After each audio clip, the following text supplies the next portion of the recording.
Olá, hoje no programa Destaque Portuário vamos entrevistar aqui a doutora Gildete Menezes, gerente jurídica da NTC e Logística desde 2005. A doutora Gildete Menezes se formou em 2001 pela UNG, Universidade de Guarulhos, e hoje ela veio ministrar aqui uma palestra a respeito das atuais mudanças, da nova lei 12.619 de 2012. Doutora Gildete, em primeiro lugar eu queria agradecer a sua presença e disponibilizar o tempo para ceder essa entrevista para a gente, E eu gostaria que, no caso, a senhora falasse a respeito dessa sua trajetória jurídica, O que levou a senhora a ingressar nessa parte de logística, a respeito dos transportadores rodoviários, falar um pouco dessa sua breve história aí que ingressou nessa parte. Ok. Bom, eu comecei no transporte com 18 anos, numa transportadora. Eu sou de Osasco, eu também em Osasco, e saí de lá e fui trabalhar na NTC. Entrei lá como administrativa, me formei lá em Direito, me apaixonei pela área. Porque até então eu imaginava que o transporte era pegar um caminhão, encher de carga e levar no cliente. Quando eu fui ver toda a demanda que tinha atrás disso, e assim, o segmento transporte, ele tem uma coisa importante que você entra na veia. Você entrou uma vez, não consegue sair mais disso. Mas eu acabei ficando na NTC, me formei em Direito, e eu praticamente me especializei na área de transporte. Hoje a NTC ela assessora sindicato, federações, inclusive confederação também, fazendo palestra, participando ativamente da renovação no nosso caso, o transporte de cargas. Ele tem que ser regulamentado, está sendo desde 2004, começou a ser regulamentado com a criação do registro do INTC, vale pedágio, contra-frete, e agora a lei que a gente também está discutindo basicamente. Então, a minha trajetória, ela veio assim, desde lá do chão da fábrica do transporte, até que está brigando agora, brigando no bom sentido, uma luta boa, para aprovar o nosso segmento. Não, tá certo. Dentre as perguntas que eu gostaria de fazer até para a senhora, com essa nova lei, a 12.619 de 2012, que regulamenta a atividade do motorista profissional, tá? Que avanços em relação a esse profissional ela pode trazer? O motorista profissional, ele hoje não tem regulamentação. Tanto que hoje, essa lei 12.619, ela é de abril de 2012. Tem 2 anos aí, está sofrendo agora algumas alterações. O que ela trouxe de bom para o profissional do transporte? Até então, o transportador de carga, seja ele CLT ou seja ele empregado através do contrato, o tal do TAC, ele fazia a função dele, ele desenvolvia a atividade dele numa operação meramente contratual, basicamente contratual, usando como base para a sua atividade o artigo 621 da CLT, que diz que a atividade é externa, portanto está isenta de controle de jornada, podia trabalhar à vontade. Isso trazia para o motorista um desgaste físico-mental. Para a sociedade, a questão com o acidente de trânsito. Porque a nossa atividade, o acidente de trânsito se confunde com o acidente de trabalho, porque o caminhão é a nossa ferramenta de trabalho.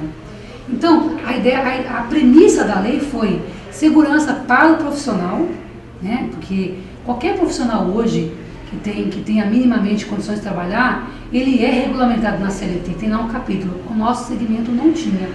Então, quem regulava isso era o mercado. E de que forma? De uma forma predatória. Agora estamos pagando a conta aí com 42 mil pessoas mortas no ano em acidente de trânsito. E desse acidente, 80% envolvendo o caminhão. E a grande resposta é por quê? Fadiga do motorista. Por que a fadiga do motorista? Exaustiva a jornada de trabalho. Então a ideia era você ajudar o motorista, ajudar a sociedade em geral. Então essa lei foi constituída para isso. Ela traz direitos e deveres para o motorista profissional. Direitos. Jornada controlada, de ele poder ter descanso semanal, refeição, mínima refeição, descanso entre um dia e outro de trabalho, de ter acesso ao SUS, de ter um seguro obrigatório, de ter controlado e ser realmente indenizado naquilo que ele deve. No aspecto de trânsito, o que ele trouxe? O motorista vai ter que trabalhar, vai ter que ter um tempo de direção também controlado. Porque imagina que a jornada de trabalho seja de 8 horas, se não tivesse o controle no trânsito, ele dirigia 8 horas sem parar. Já tem estudos comprovando que você ficar mais que 5 ou 6 horas no volante, o seu como é que fala assim o texto, a palavra, você perde um pouco a noção do que está fazendo e começa a ficar no estado meio de letargia. Então, foi comprovado isso. Então, tudo isso sendo feito também é para proteger o motorista, também dá para os contratantes, que são os empresários, uma segurança jurídica na hora de contratar. Né? Então, você muda a maneira de fazer transporte no Brasil. Bom, pegando um pouco esse gancho em relação à jornada de trabalho do motorista, tá? Como é que será feita essa fiscalização? Como é que os empresários, donos de transportadoras até, eles vão se ater a essa fiscalização dessa jornada? Antigamente eles não tinham controle porque seguiam lá a regra do artigo 621 do CLT, que eu já comentei, né? Hoje o que vai acontecer? Está hoje, sob a ótica do Ministério do Trabalho, dois segmentos da sociedade que estão sob o olhar atento do Ministério do Trabalho. O de construção civil e o de transporte rodoviário de cargas, né? Ditos como atividade de risco. Então, sempre foi fiscalizado. Há mais ou menos uns 3 anos atrás começou uma fiscalização mais contundente, com base na CLT, né, que contempla todo e qualquer trabalhador. E nós transportadores, ficávamos no limbo, porque a gente não seguia a CLT, mas era cobrado de nós o comportamento de CLT. Então, essa lei veio para colocar isso em ordem. E como vai fazer a fiscalização? O Ministério do Trabalho, ele vai fiscalizar o transportador em cima agora de uma lei. A Lei 12.000 veio para trazer para o empresariado uma segurança jurídica. Porque até então, o que acontece muito? Numa possível reclamatória trabalhista, o empresário tem lá o seu grupo de motoristas e um deles entra com uma ação reclamatória. Se você não tinha controle de nada de hora extra de jornada, o que ele alegava, você tinha que aceitar, fazer um acordo e pagar. Hoje, com a lei, você consegue fazer o controle e comprovar e mostrar por A mais B que ele trabalhou isso e eu estou pagando isso de acordo com a regra. Então, a lei trouxe a segurança para o empresariado. Então, a fiscalização, ela tem que ser branda no seguinte sentido, de entender que nós estamos saindo de nenhum controle para o controle total. A nossa luta é para que seja aplicado fiscalização de modo educativo, orientativo, até que mude, não posso demorar muito também, um pouco da cultura de fazer transporte no Brasil. Então vai demorar um pouquinho para essa fiscalização, porque se ela começar a fiscalizar, pegando a lei, a letra seca da lei, ela vai inviabilizar a atividade de transporte no Brasil. Entendi. Uma outra pergunta, que a gente está relacionado a transportes de carga, né? Não tem como deixar de fazer uma junção entre os transportes de carga, né, rodoviário com os terminais, tá? Sim. Porque antigamente a gente sabe que os terminais eles tinham aquele tempo para lidar com a entrada do caminhão, aquele prazo de pré-registro, aquele prazo de registro, até o caminhão adentrar no terminal e realizar o carregamento e ser entregue essa mercadoria para o importador ou para aquele que almeja até o exportador, aquele que exporta também. Como é que isso vai condicionar os terminais a trabalharem com essa jornada de trabalho dos motoristas? Vai impactar 100% na operação dos terminais também. Porque a lei, quando ela foi... a proposta da lei, quando ela foi criada, existia ali um artigo que ela dizia que respondia civil e criminalmente os terminais, os embarcadores, os transportadores, todos aqueles que são, todos os players de uma operação de transporte, os atores envolvidos, tinham que ter sua cota de responsabilidade naquilo que fosse descumprimento da lei. Então, por exemplo, hoje um terminal, ele vai ter que, quando for realizar procedimento de entrada, carregamento, descarregamento, saída e liberação, se atentar para que existe uma lei que não envolve só o transportador, envolve também o embarcador, envolve também os terminais. Tanto que a lei diz que o terminal, ele vai ter que dar locais de condições para o pessoal parar, descansar, se for o caso. Imagina só que eu estou dando uma operação de transporte dentro do terminal e acabou a jornada de trabalho, eu não posso mais trabalhar. Se eu tiver que ficar no terminal aguardando para poder carregar daqui a 4 horas, vai ter que preparar um local para eu ficar esperando. Então, o impacto disso aí não é para o transportador. Ele é bom, ele vai onerar de alguma forma o transportador, mas também todos envolvidos na cadeia do transporte. Então, o terminal vai ter que também readequar a sua operação para saber que existe uma lei que o descumprimento da lei também vai focar nele. Porque imagina só, o Ministério do Trabalho verifica que o motorista excedeu em X% o tempo de direção dele. Isso aí, embora seja lei de trânsito, pode ajudar no convencimento do Ministério do Trabalho. Então ele pega lá a questão trabalhista, a questão de trânsito, junta as duas e fala, olha, houve aqui um excesso excessivo, né, de jornada de trabalho. Então eu vou comprovar, o transportador, eu falei para ele parar aqui. mas houve uma ordem do terminal dizendo que ele tinha que ficar lá dentro. O terminal vai ser chamado a responder por isso aí, se isso envolver, por exemplo, até uma ação criminal ou ação civil pública. Então, o cuidado é que todos aqueles envolvidos vão ter que responder cada um de per si.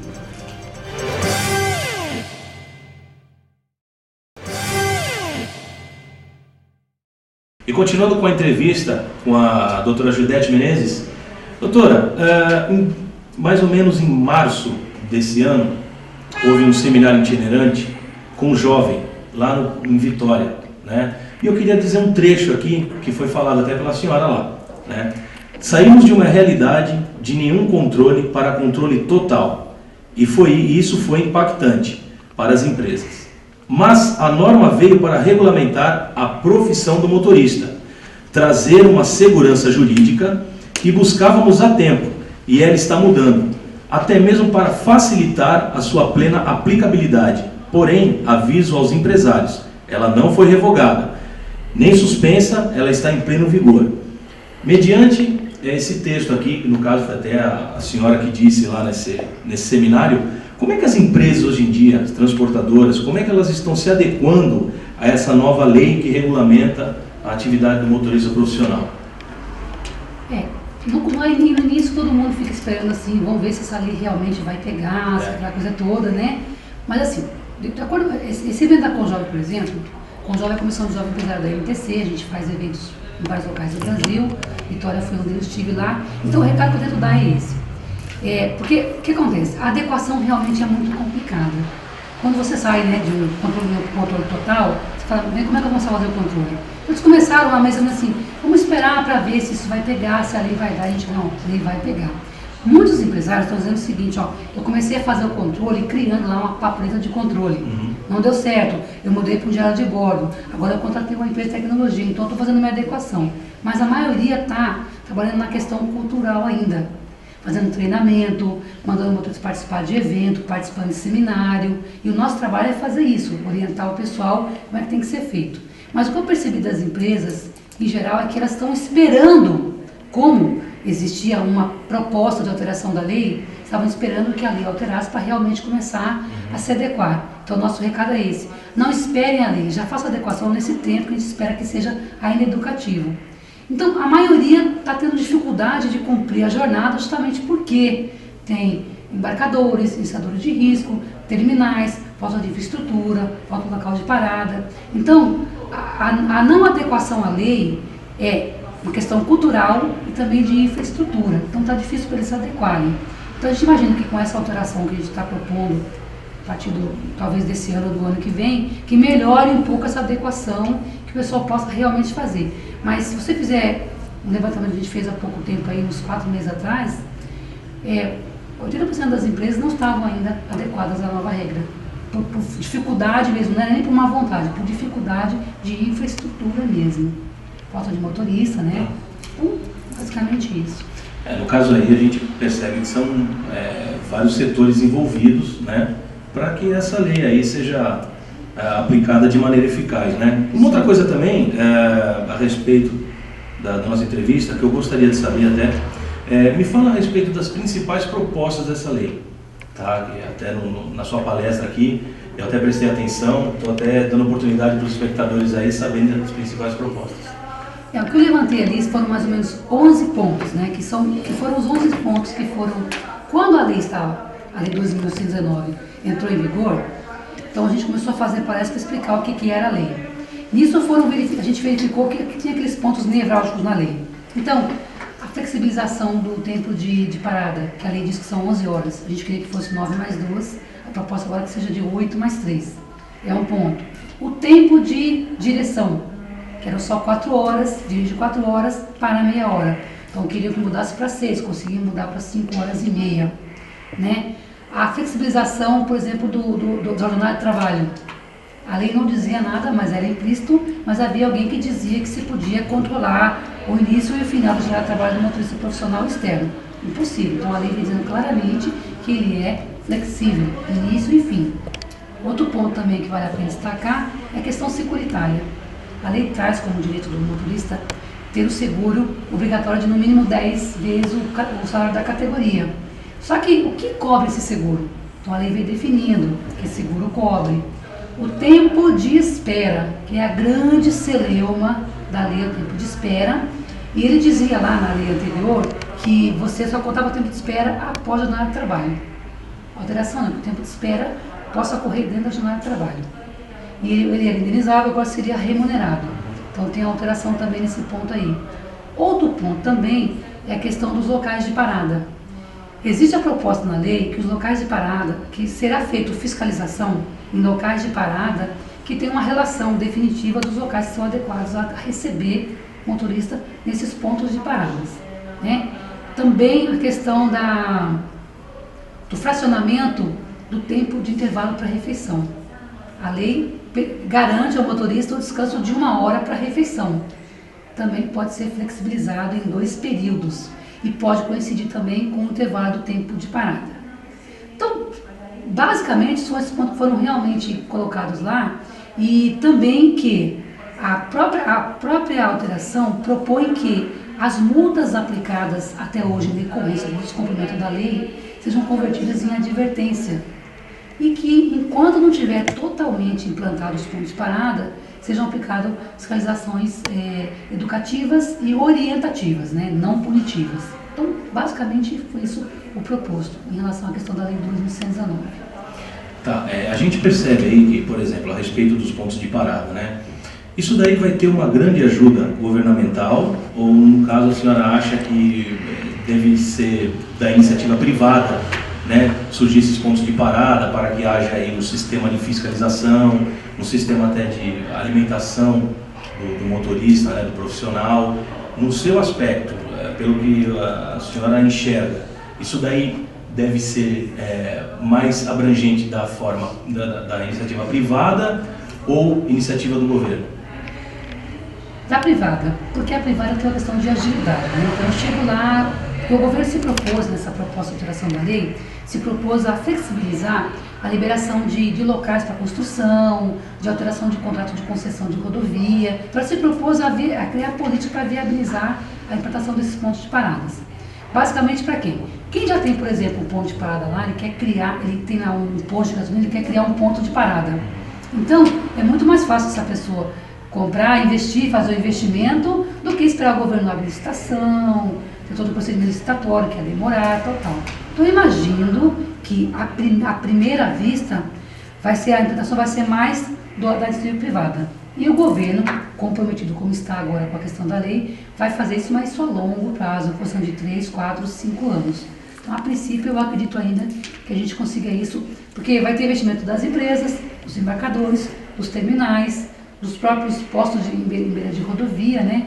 Tal. E para o governo, realmente, eu acho que inclusive ele também vai dar incentivo para que esse pessoal possa viabilizar e ficar um pouco de fora também disso. Entendi. E vamos finalizar essa entrevista. Me fala um pouco da NTC e logística, né? O que ela vem a trazer, o que ela traz de benefício para informações de logística, qual o serviço, qual o principal fundamento da empresa. A NTC Logística é uma associação de classe que tem mais de 50 anos fundada, né? Ela representa as empresas de transporte de cargas e logística, tem aproximadamente um quadro de associados a 3.500 empresas no Brasil todo. E, embora não seja uma entidade sindical, é uma entidade representativa. O nosso trabalho tem sido basicamente na questão legislação, informação do associado, de trazer novas tecnologias, produtos e serviços para o associado, buscar interferir na questão da legislação, tentar regulamentar, ouvir o associado, buscar informações. Ou seja, nós somos uma entidade que a gente busca no associado o termômetro. O que o setor está precisando nesse momento? A gente busca ali, trabalha em cima daquilo, faz uma proposta técnica, jurídica, política, apresenta, a gente participa desde ali da base do sindicato da região, na federação, como na Confederação do Transporte e também nos órgãos que regulamentam a atividade. Então o nosso trabalho é muito abrangente e o nosso principal produto assim, é a informação.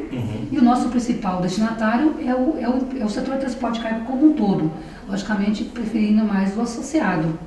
O trabalho basicamente é isso. Quando eu falo basicamente, eu diminuo, mas é muita coisa, né? Não, é muita coisa. Até pelo tempo, né, de existência da associação, né? Bom, doutora Judete, queria agradecer muito a sua entrevista aqui, pelo tempo desprendido, tá? A gente observou na sua palestra que vocês se preocupam muito com essa nova legislação, com os profissionais do ramo, tá? E eu gostaria muito de agradecer esse tempo aqui, essa entrevista, tá? Obrigado. Obrigada a vocês pela participação, agradeço e estou à disposição.